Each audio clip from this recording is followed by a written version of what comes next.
Our next topic is healthcare, and Robin from Silverdale wrote to us, concerned about what she calls healthcare deserts.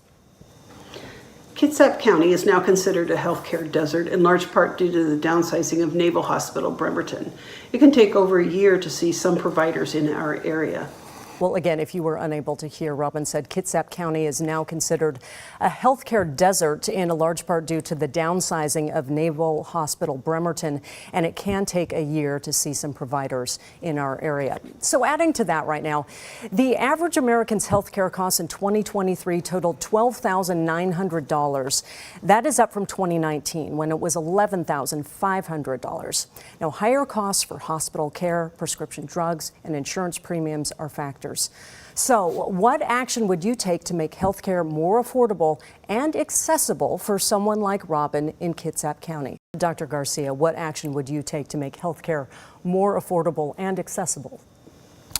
Well, healthcare is somewhere that we can do better. You know, I'm an emergency physician, and I've been at the other end of holding patients because we don't have medical beds in the state of Washington. And what has happened in our country is that healthcare is no longer controlled by physicians and patients. They're controlled by insurance companies. And to that, we need some better solutions. I propose that we deregulate some rules so a citizen of Washington could actually get a quote from any state in the country for insurance, that way lowering their cost and bringing more power to their hands. I also don't know that insurance companies, although I believe in free enterprise and that they can make money, that they should be on Wall Street answering to investors instead of the patients that need an MRI or another study and are being denied. But healthcare deserts is a real thing. You know, Ob-Gyn has had many closures over the past few years and truly under Senator Cantwell's watch.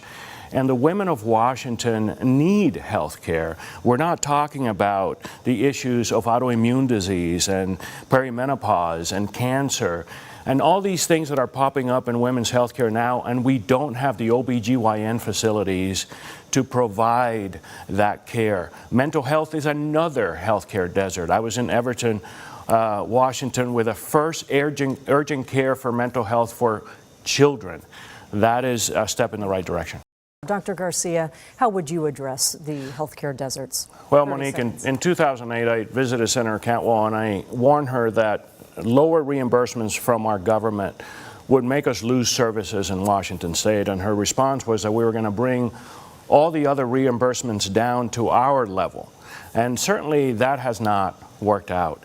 What I propose is for Congress to open up the critical access designation for these rural hospitals to be able to have better reimbursement, and they could afford all these services and then bring those services to the community. Thank you both very much.